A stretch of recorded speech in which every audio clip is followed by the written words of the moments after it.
Welcome, dear friends, all. I hope you can hear me okay. Please tell me if you can't in the chat. I'm very grateful to Bhante Sudaso and Ayyā Soma for giving me this opportunity to share on Dharma with you all at Buddhist Insights. And I'm speaking to you from Canmore up in Alberta in the Canadian Rockies. And here it's fun.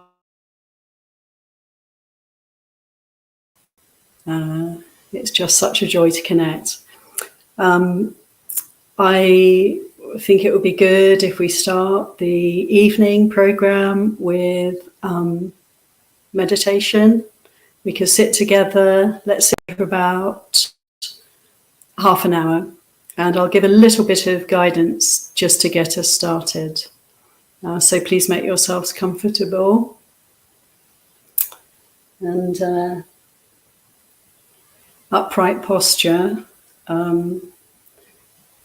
really helps, doesn't it? And just to really pay attention to start with, pay attention to the spine, to the hips, and to the alignment, the way that we're sitting, so that the head is just resting easily at the top of the spine. And we're facing straight ahead. If we were to open our eyes, we'd be looking straight ahead. And of course, it's good to, we can now close the eyes and bring the attention inward into the body sitting. And really allowing ourselves to relax by this simple act of peaceful sitting, stillness and easefulness as we just cast our attention around the body.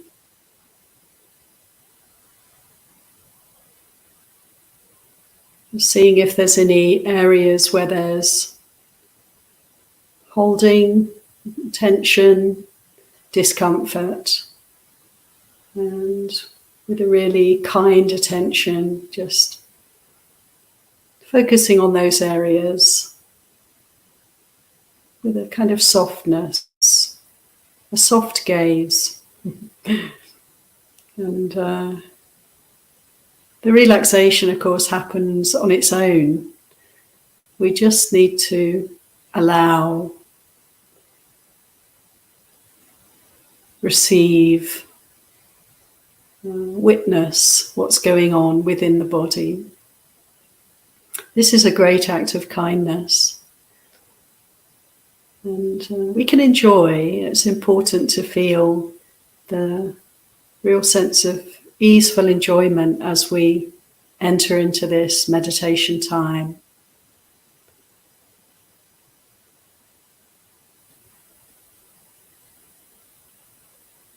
So feeling the alignment of the spine and the posture, letting it be, assuming coming into an upright but relaxed position.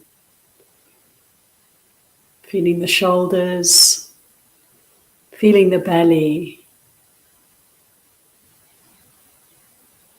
breathing in, breathing out.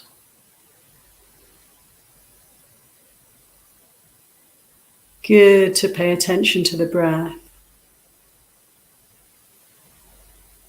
as it moves, its beautiful rhythm, very soothing for us.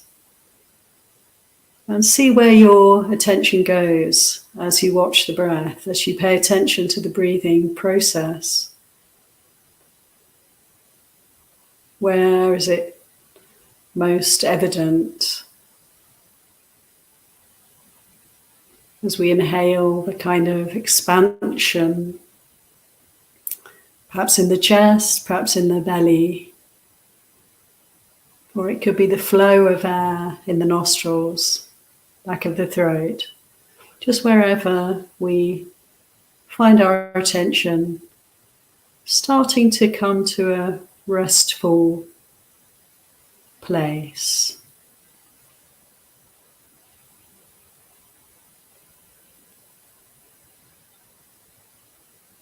Sometimes it's easy to become very still and for the attention to be also still, also focused in one area of the body. And sometimes the attention's moving around a lot. Just see how it is for you. All is well. We're here. Noticing the breath helps us to, anchor our awareness.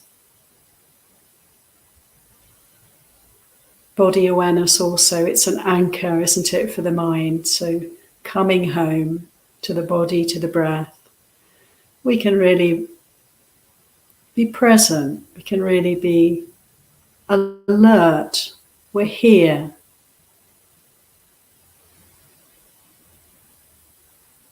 And see how the attention grows.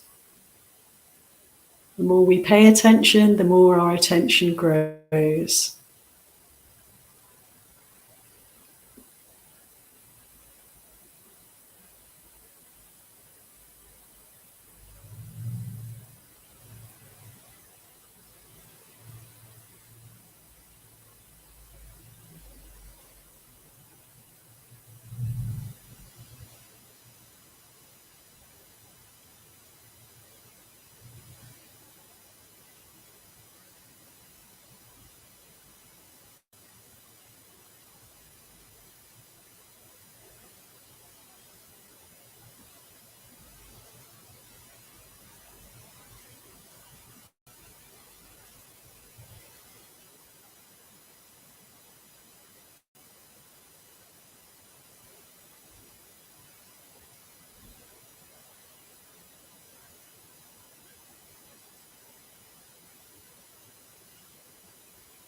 And if the attention wanders, bring it back. Come home again. Come back to the body, come back to the breath, and see how it feels now. How is it? And again, letting the distractions go. Letting the thoughts go their way. We don't need to make anything of them at this point. The mind can also start to relax. This is a great gift, a great kindness to allow our minds also to come to a place of rest by not following the thoughts, not making anything of them.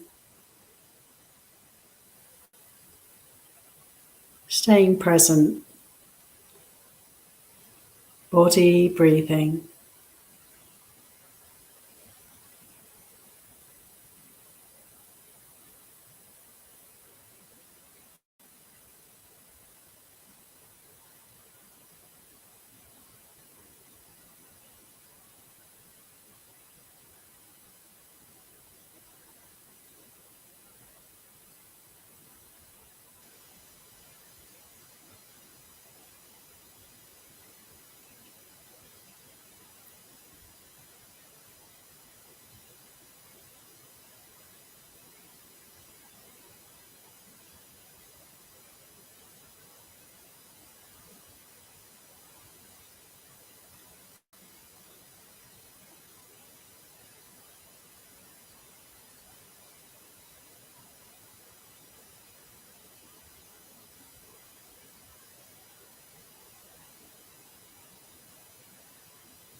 So welcome again, everybody, and I hope that was a good sit for all of you.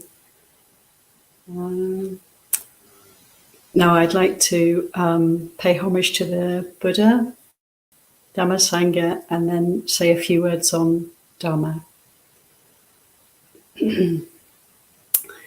Namo tassa bhagavato arahato samma sambuddhassa.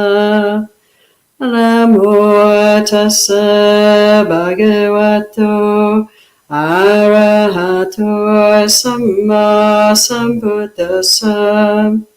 Namo tassa bhagavato arahato samma sambuddhassa. Buddhang dhammang sangham namasami.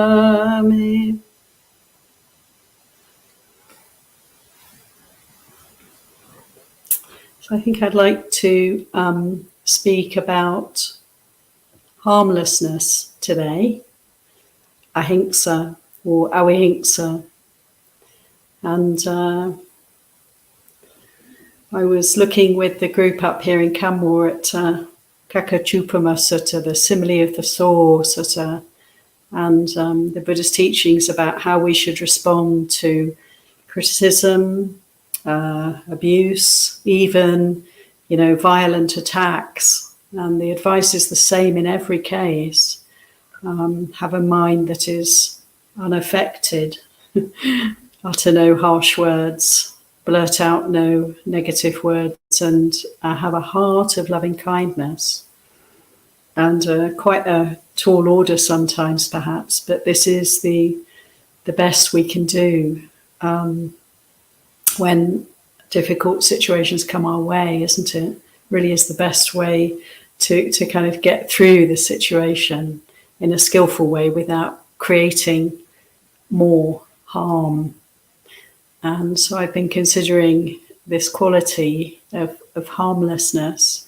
And I think many people who even know very little about Buddhism, oftentimes people, even then, they know one thing about Buddhists, which is that Buddhists are known to be people who try to be harmless, who love harmlessness, and who promote harmlessness in their lives. And I've often come across people who know that one thing about Buddhists, which is a really nice thing to be known for, isn't it? To be known as people who are really trying to avoid any kind of ill will or cruelty. That's a very great thing.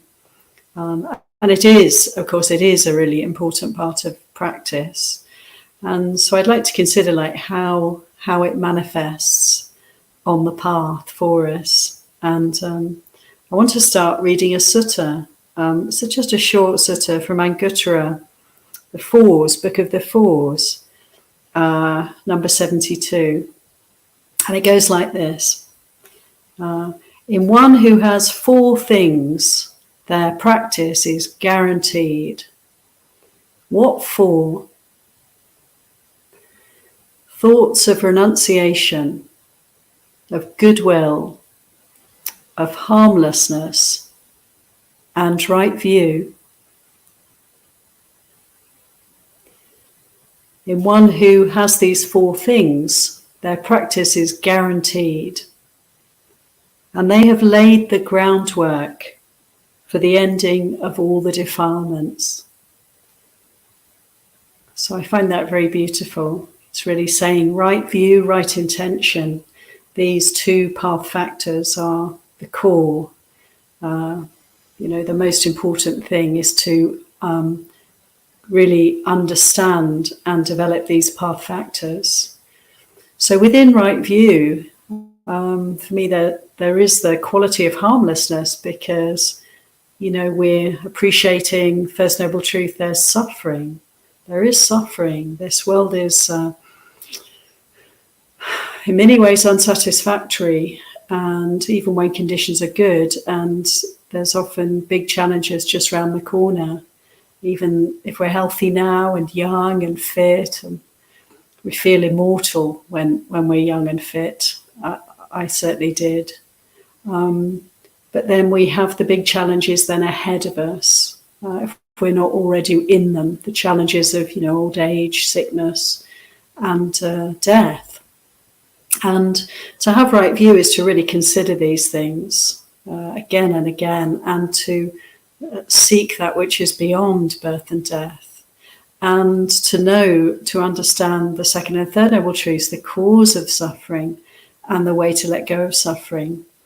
And then, of course, the path of practice is the fourth noble truth. And within that, I feel that, there's a great quality of harmlessness, because we're wanting to come out of suffering.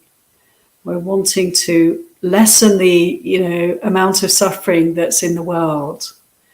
And this is good for us. It's good for everyone around us. And it starts with us, really, doesn't it? I mean, if I work on my own dis-ease and really explore that, and through exploring it, actually becomes possible to move forward and let go of the desires and the ill will that create the suffering, then, we do that work ourselves and become a little bit happier, a little bit healthier mentally, a little bit lighter. We're so much more of a benefit to our friends, our neighbours, our loved ones. And if we have any enemies, then we tend to find ways to turn around those relationships and let go of old enmities, grudges, and so on.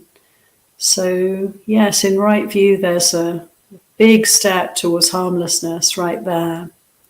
And then in this sutta, it mentioned, yes, a renunciation, thoughts of renunciation, thoughts of harmlessness, thoughts of non-ill will.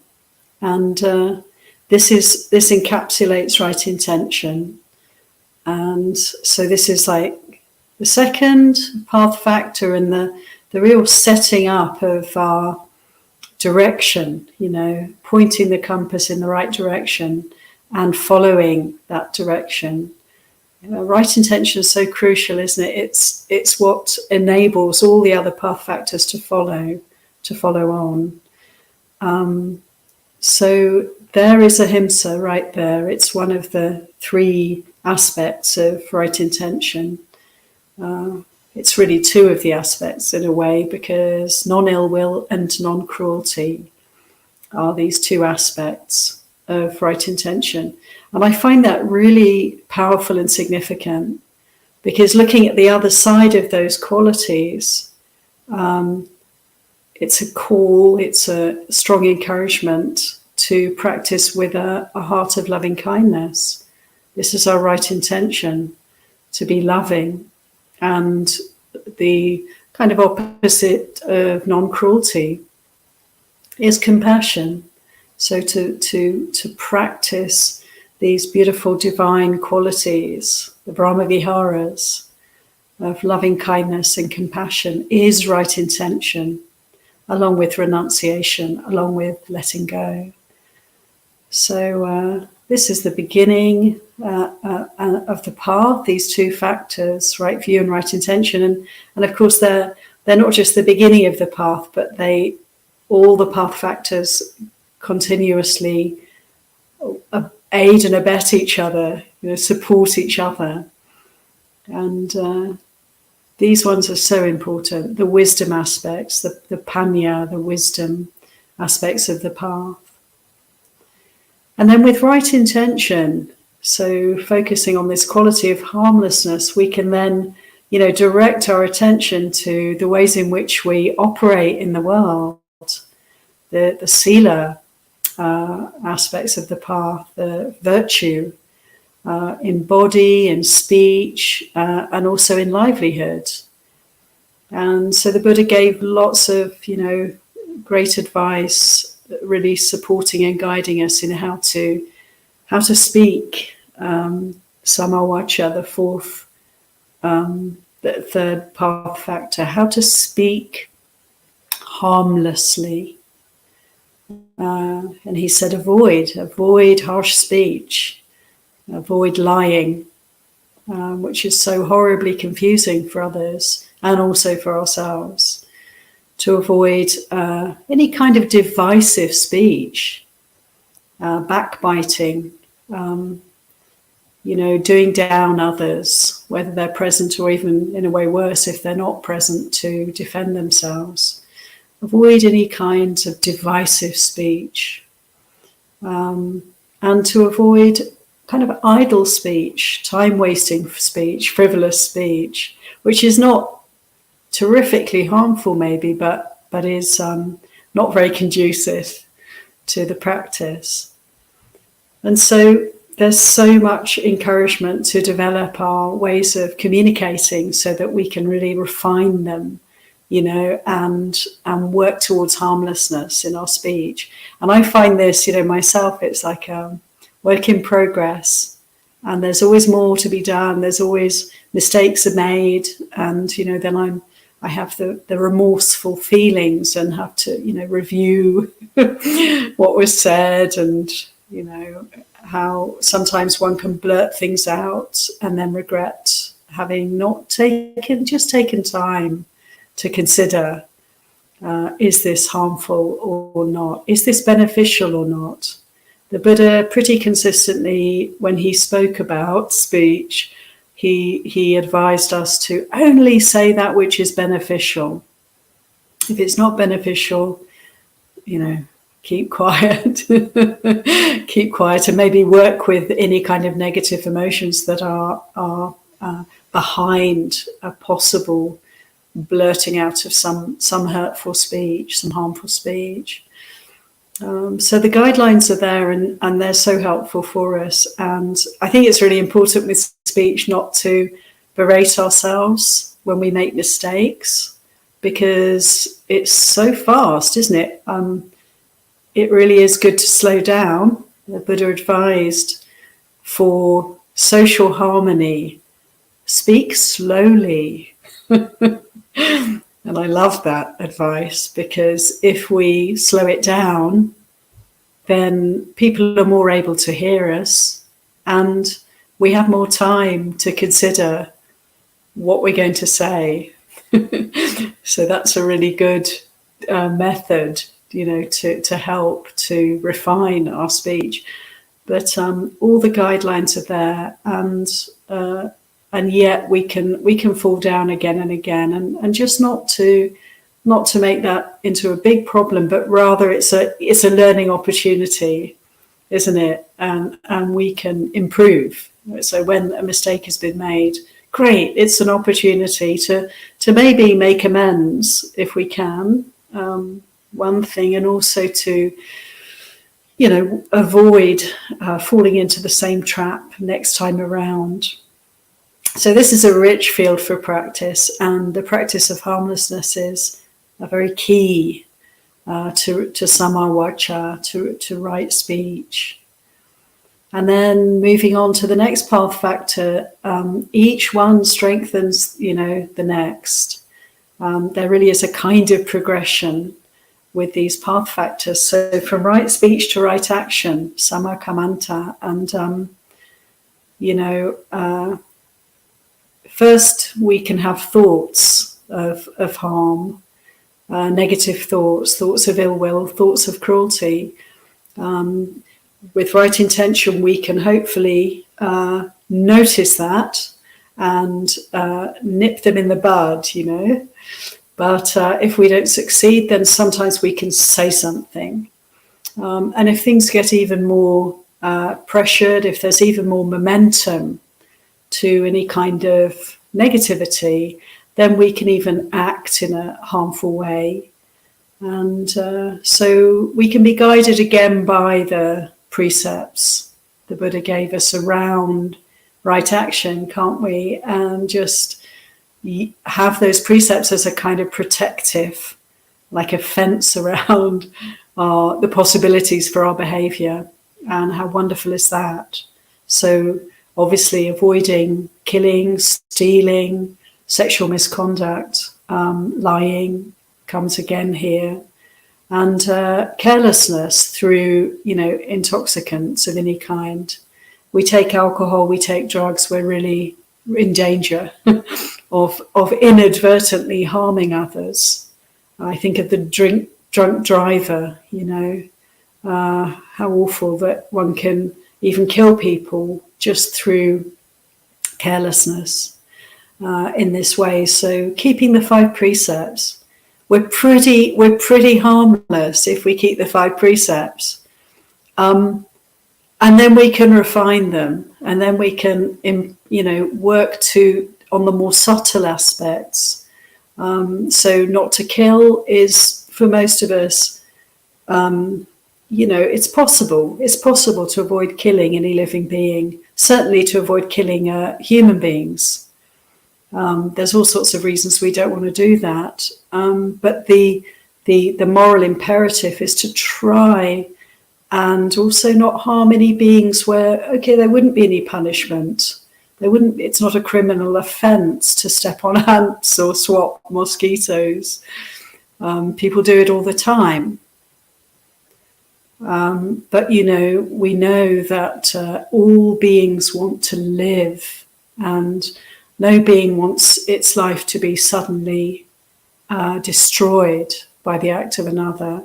This is not good karma. And so, we can really refine, and, oftentimes people might consider becoming vegetarian, vegan, in order to not, we don't need to kill other animals, so similar in nature to ourselves, when we can really perceive that they suffer fear and great distress when they're used for our nourishment. We don't have to do that. Actually, we can avoid that.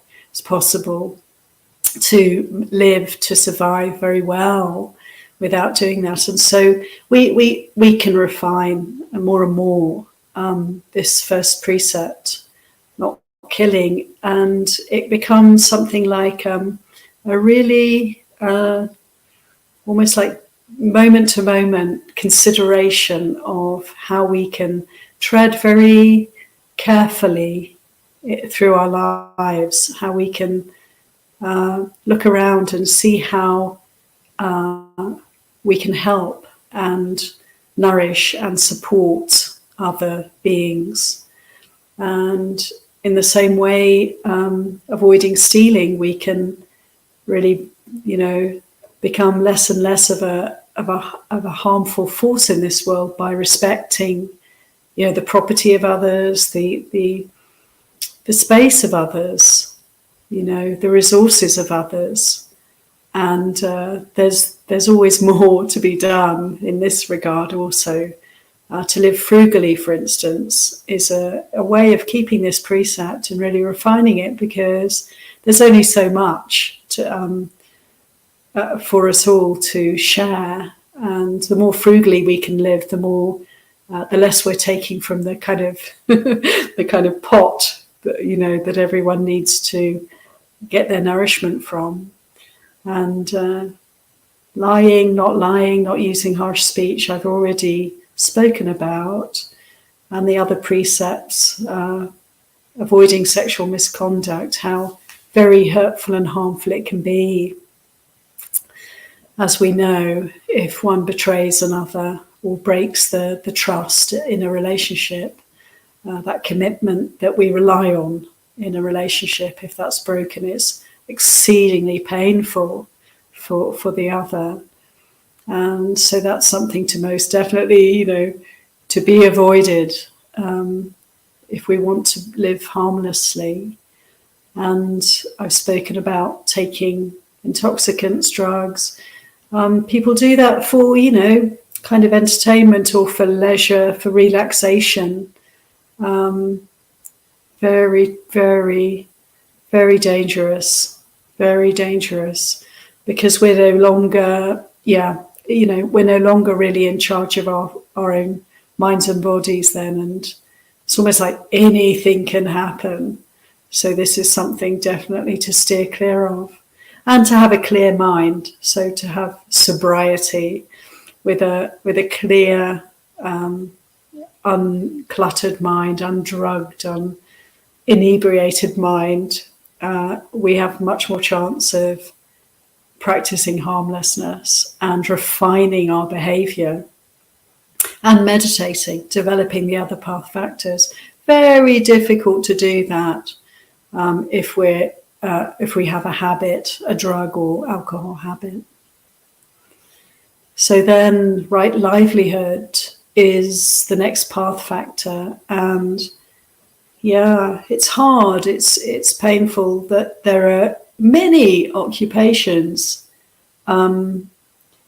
where people are, they want to make a living, they want to survive, they want to raise a family and support others, all very, good and sound and natural intentions, but so many jobs that are maybe available are jobs in which one may find that one is compromising one's virtue, one's well-being, because there are so many jobs in which there's a harmful aspect. And the obvious kinds of things are, butchery and fishing and dealing in, weapons, and even many scientists and chemists and so on can get involved in harmful ways of working towards weapons, and it's really sad. It's really sad. I actually got some friends who did sciences at university and end up working in rather dubious companies. Compromising their well-being, and so we need to look carefully at what we can do and how good to prioritize and pick the jobs that are least harmful, the most harmless jobs, rather than going for the bigger pay packet. And I think probably most of you would most certainly do that. And it's a great blessing to be able to live as a samana, because one can really cultivate a harmless livelihood. And that's a great privilege, But I have a lot of heart for people who are struggling to do well in their work, to be harmless. And sometimes it can be difficult. Even I used to be a medical doctor, and even then I felt compromised.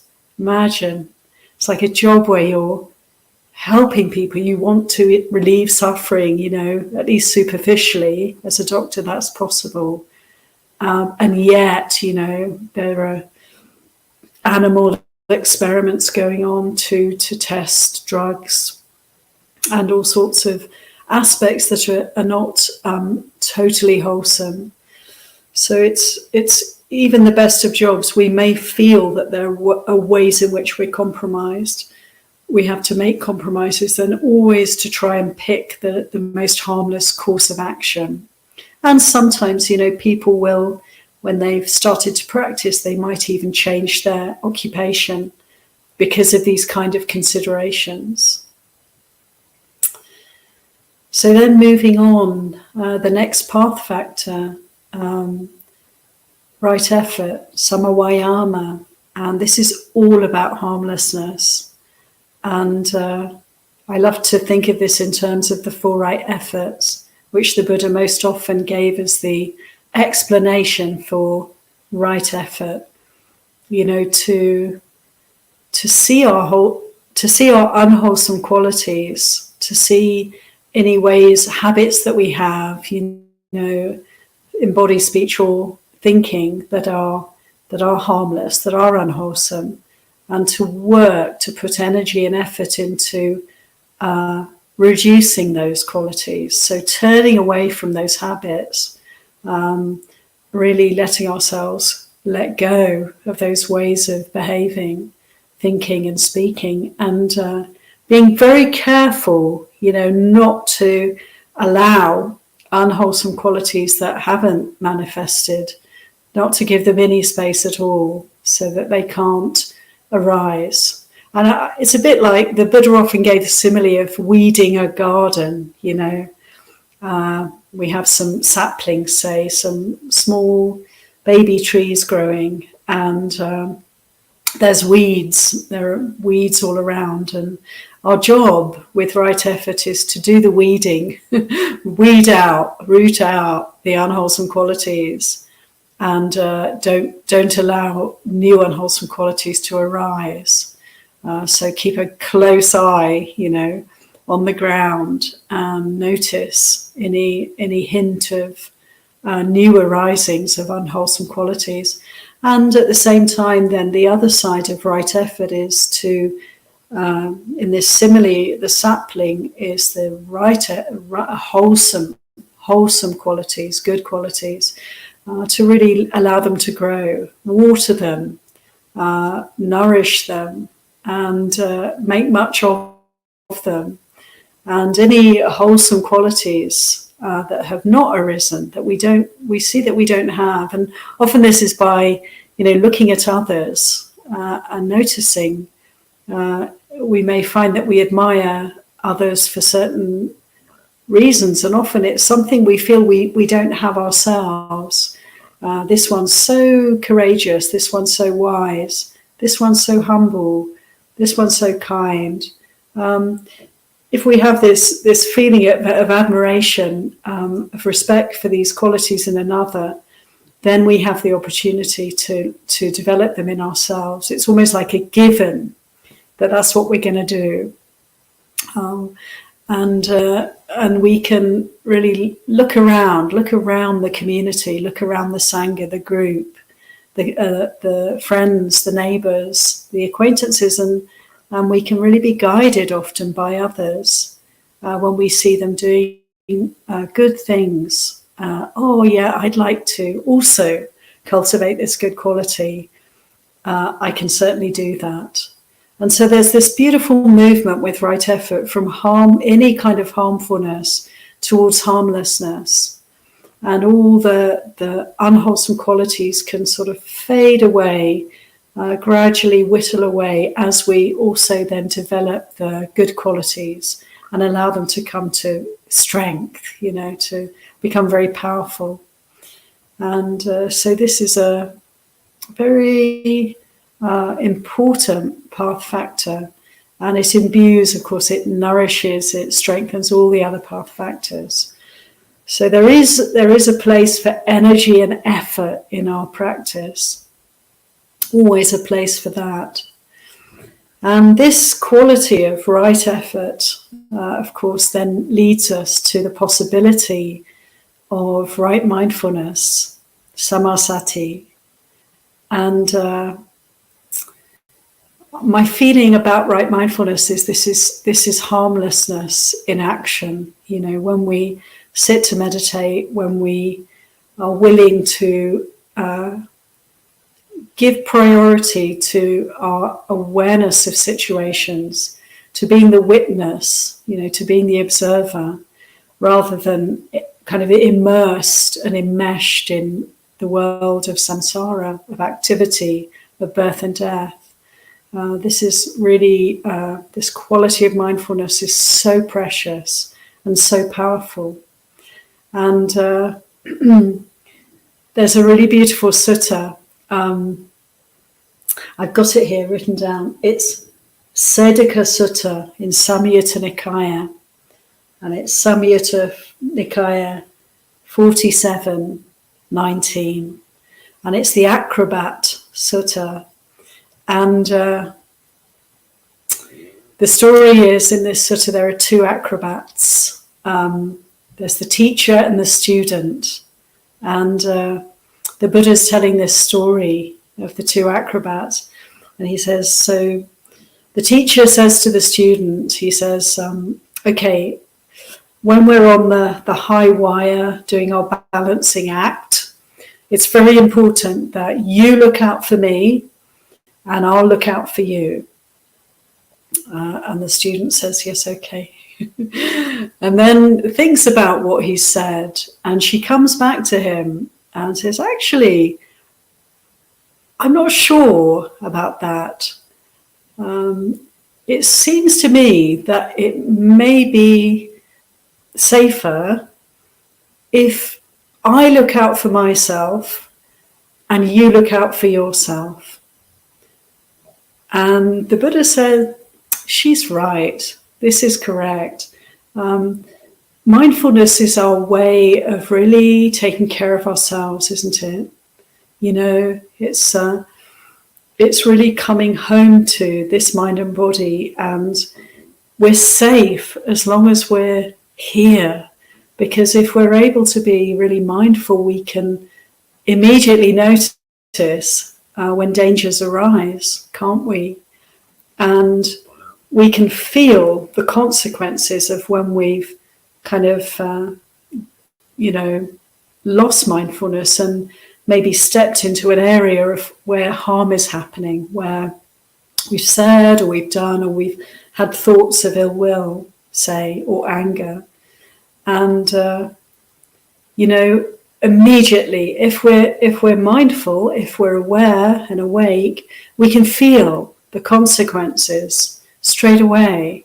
It's painful. It's painful. If I say something unkind, if I even think an unkind thought, there's suffering right there. And to be mindful is to know that, is to feel that. And again, not to make a problem out of it, because if we've said or done something, to hurt or harm ourselves or another, we can be glad, when we notice, when we feel that sense of suffering, we can be glad that we've noticed. We're not sort of bumbling around. We're not continuing to create problems. No, we've come up against the reality of the consequences, so we can feel the vipaka karma, the resultant karma, immediately if we're awake and aware. And of course, mindfulness doesn't sort of all come at once. We're not always able to catch ourselves. Life moves at a very fast pace. But as we continue to practice, we do seem to have this kind of ability to almost slow things down, to notice more quickly, to be really alert to the dangers of any kind of negativity arising. And just as in the simile of the Saw Sutta that I mentioned at the beginning, it's like, a worldly mind will, if someone comes along and hurls abuse at me, or is even, physically aggressive towards me, the immediate response, the worldly response, is to hit back, to respond in a negative way, to feel, even if we can't do that, to feel a sense of hatred, anger, ill will, animosity. That's kind of our programming, isn't it? It's our conditioning.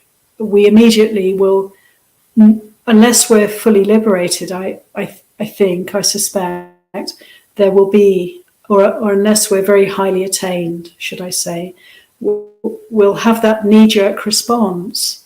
If there's any ill will in the mind, if there's any vestiges of negativity, ill will, hatred in the mind, they'll tend to come up. But, if we're practicing mindfulness, we can be aware of that, and we can stop that escalation, we can stop the lashing out and the negative, hateful thoughts arising, which can then lead to negative speech, harmful action. Not that we wouldn't want to defend ourselves or another, if that's a possibility, from some kind of attack, but it's just that within us, it doesn't do us any good at all to kind of get into the same energy stream, but rather it's our opportunity to do something radically different. And as the Buddha told us, this is the time, this is the opportunity to make peace and to let the karma, let the action, let the unwholesome intention end. because we don't have to add to the problem. And this is really powerful, and it's really amazing that we have the guidance and the support to do this kind of practice. And it's only through mindfulness that it's possible, isn't it? So we need to know what's happening. We need to catch our knee-jerk responses and make peace, and then right action can flow from that place.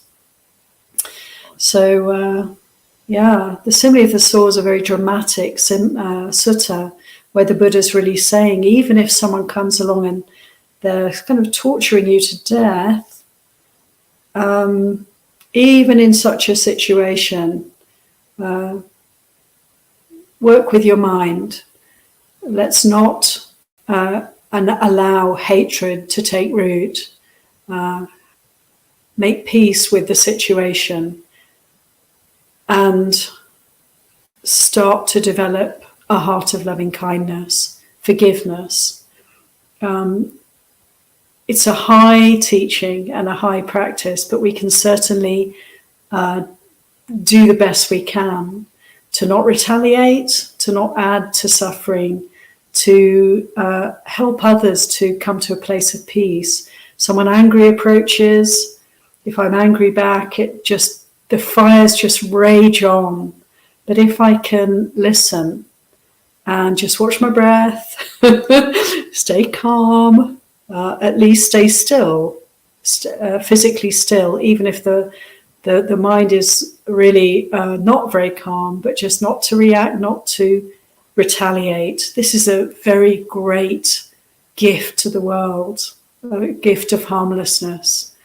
And if we can really cultivate mindfulness, we're able to be quite amazingly wonderful peacemakers in this world. And it's powerful, and it makes a big difference if we can do this kind of practice. And we are no longer to be feared. What a wonderful thing.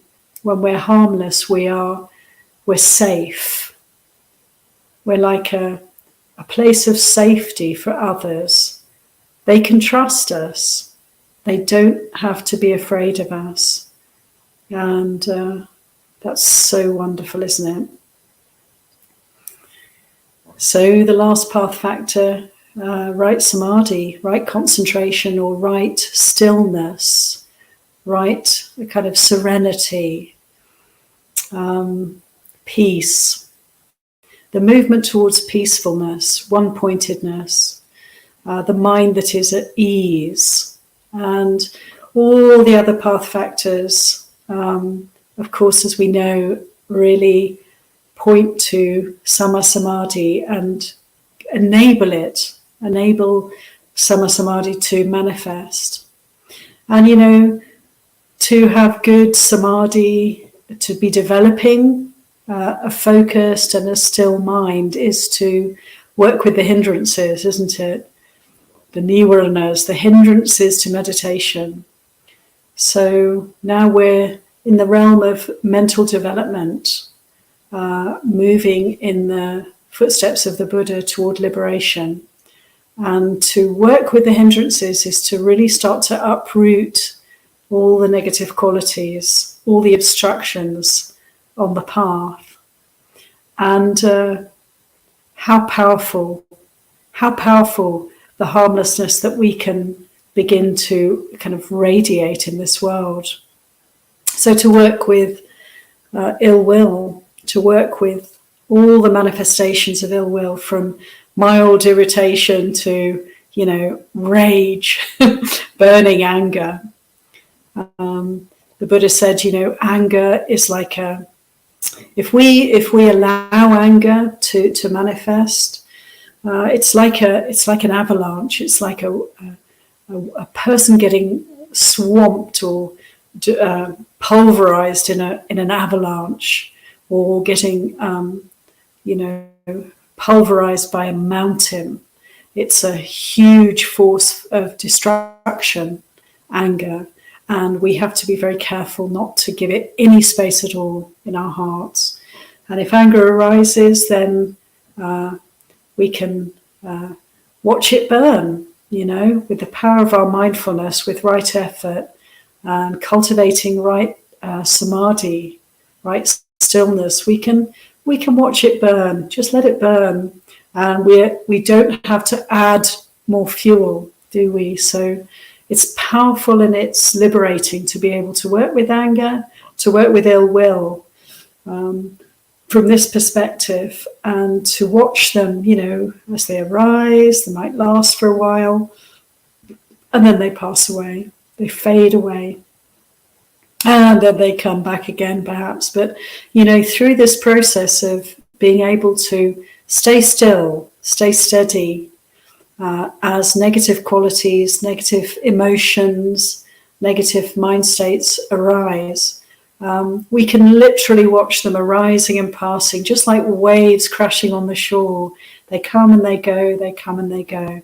And knowing over time that every moment we're able to be still and observe the change, the inevitable changing quality to all these mental states, the more they are getting uprooted.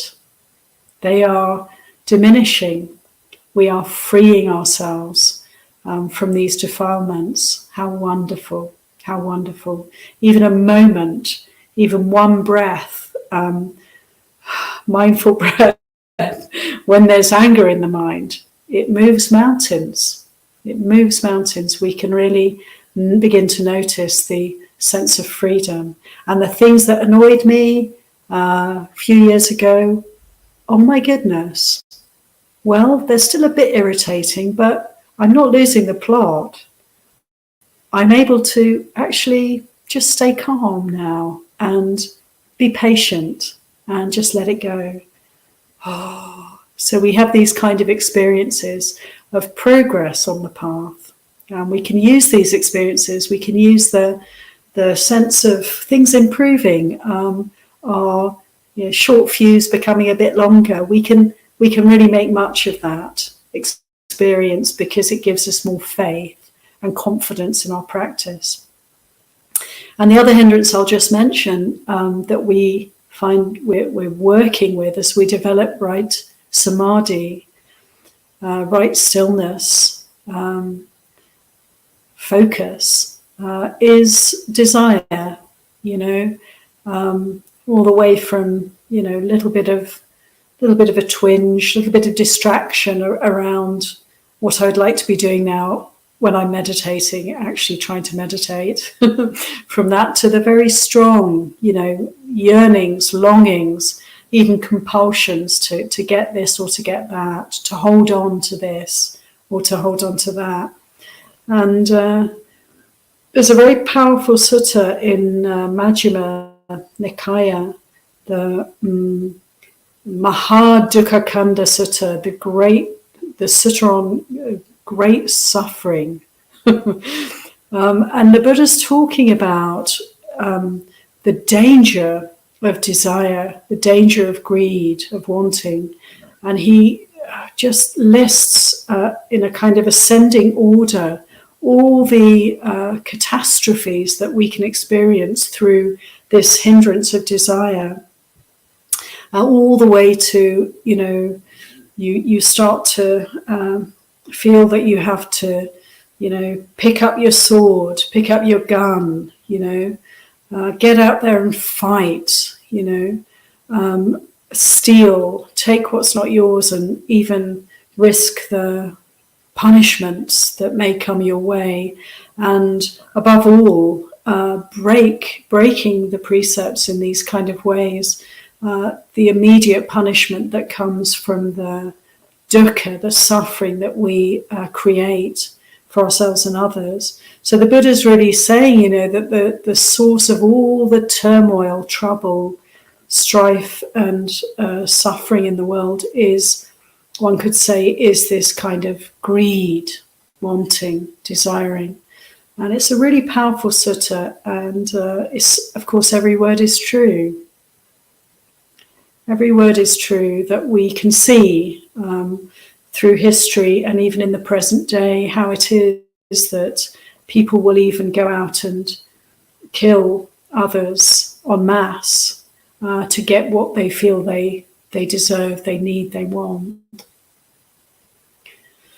And so, it's a very powerful message, and it really behooves us to work with our desires.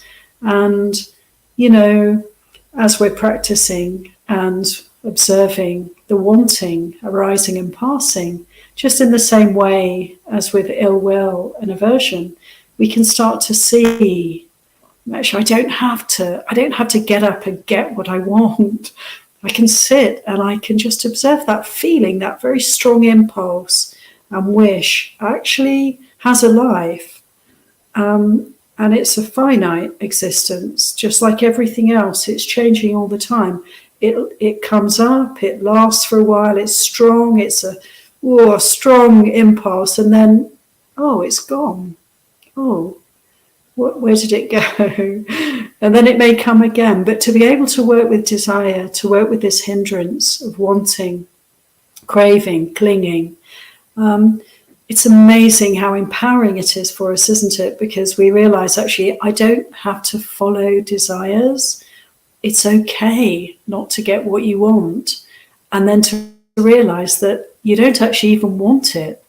It's not even worth having. It's actually okay just to be here and now. There's actually nothing missing. Whoa, what a relief.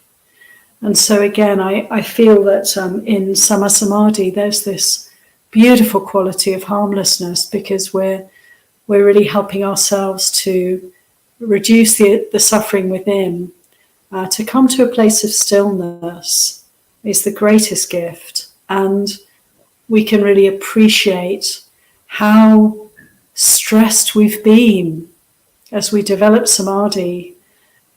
We can recognize that from that peaceful perspective, what a feverish kind of turmoil we've come out of, and what a relief to be free to that extent. So we're actually giving ourselves, a great gift of reducing the harm that we do to ourselves through our untamed mind, our uncultivated mind.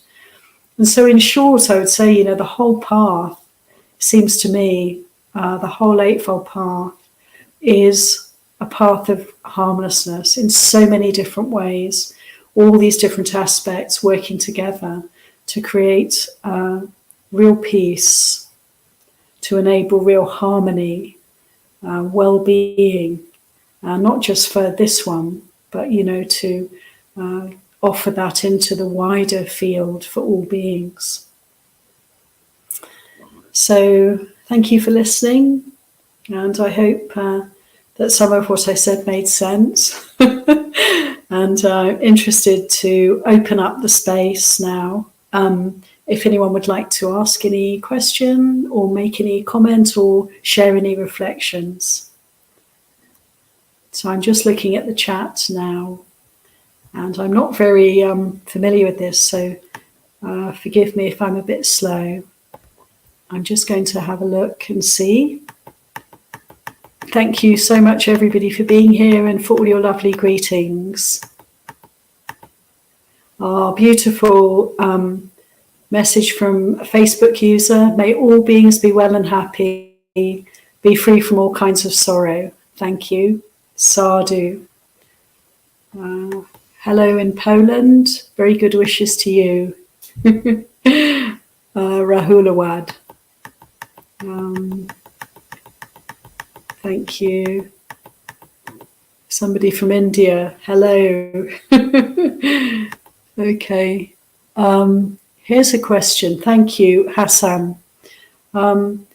If I take painkillers, opioids, due to chronic pain, to just get through work, is this weakening my precepts? Thank you for asking that, because, I'm sure, I know you're not alone in needing to take medication. Painkillers and opioids sometimes needed, aren't they, if the pain's really severe.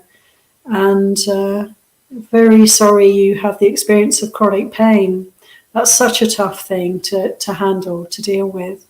And I would say absolutely just be advised by your doctors and by your own discernment, and not to feel at all badly about taking medicines as needed. And I don't think that weakens your precepts at all. I think that you can still practice. And I know actually as a medic that when there's physical pain and you take opioids, they will tend to focus on that pain. It's wonderful how that works, isn't it? And the mind can still be quite clear and quite sharp. If someone with no pain takes opioids, they'd be quite drugged. But in the case of physical pain, they really work very well. And I think the crucial thing, isn't it, is just getting the dose right. And I trust that you're doing that, and that the mind can still be quite sharp and clear for your practice. No precept issue there. Thank you for asking. Okay. Rahulawad again. Dear Ayyā, some years ago I stopped working in a monastery as a groundsman because of doubts about harming living beings involved in cutting grass, etc. Now I might be involved in establishing a new monastery in Poland, wondering how to wisely balance avoiding harming insects, etc., and contributing to spreading more wisdom and compassion in this world. Yeah, I feel that the first precept quite often requires wise choice of greater good. Any advice? Thank you for that. Yeah, I had an issue when I was a novice in the monastery where I was living. I was asked to pull out weeds and do gardening. And I had this thing of, I can't do that. I can't pull out weeds. It's too painful. And actually the nun who was kind of supervising was very compassionate. And she said, okay, have a day off. So I had a day off and felt a bit badly about that somehow. And then I was in the next day, same job. And she said, just go with the really little weeds and work with those. And I did. And short story, in the end, I was actually doing the weeding. I think you're right. I think we have to kind of balance wisdom and compassion.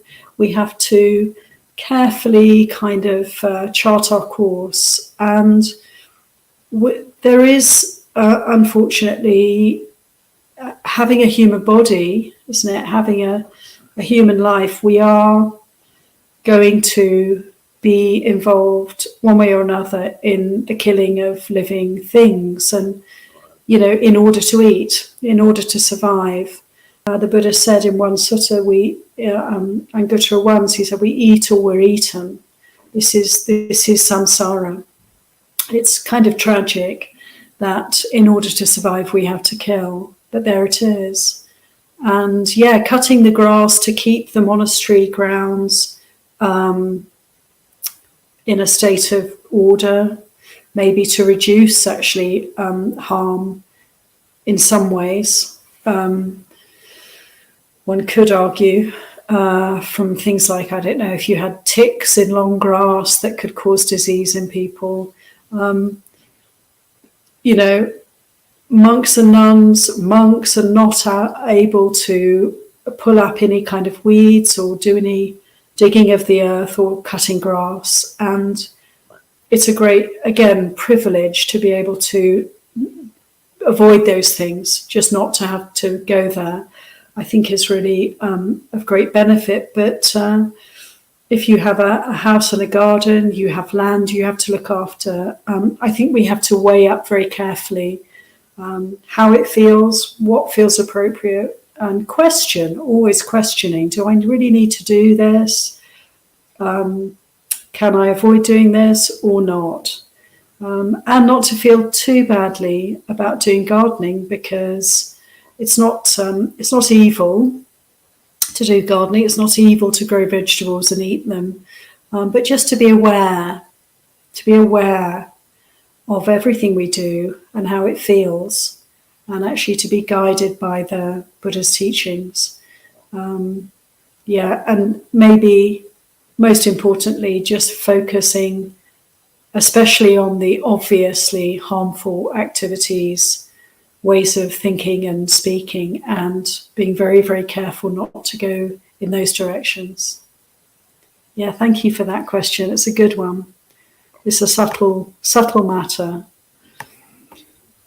So that I can't see any more questions. So I think we can conclude with perhaps just 5 minutes of meditation. If you'd like to stay on until 7, it will be lovely just to finish by sitting together, and I'll ring the gong at 7. Thank you for your kind attention. Let's sit quietly to conclude.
So just bringing in these last few minutes, the great supports for harmlessness in this world, bringing in thoughts of loving kindness, metta, for all beings. May all beings be well. May all beings be free from suffering.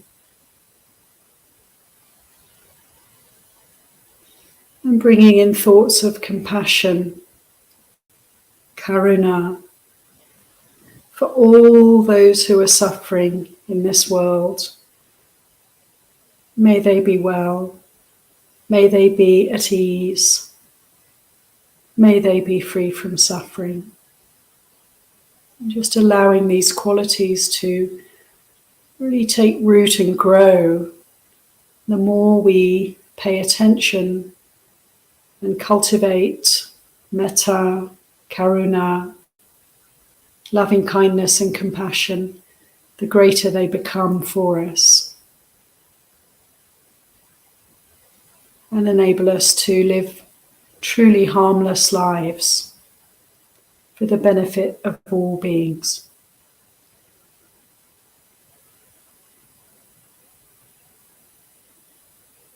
And just letting those divine qualities fill the heart, fill the mind, permeate the entire body. May I be well. May I be happy. May I be free from suffering. And allowing the warm, loving energy, compassionate energy to radiate forth, fill the space you're in and beyond. May all beings be well. May all beings be happy, free from suffering.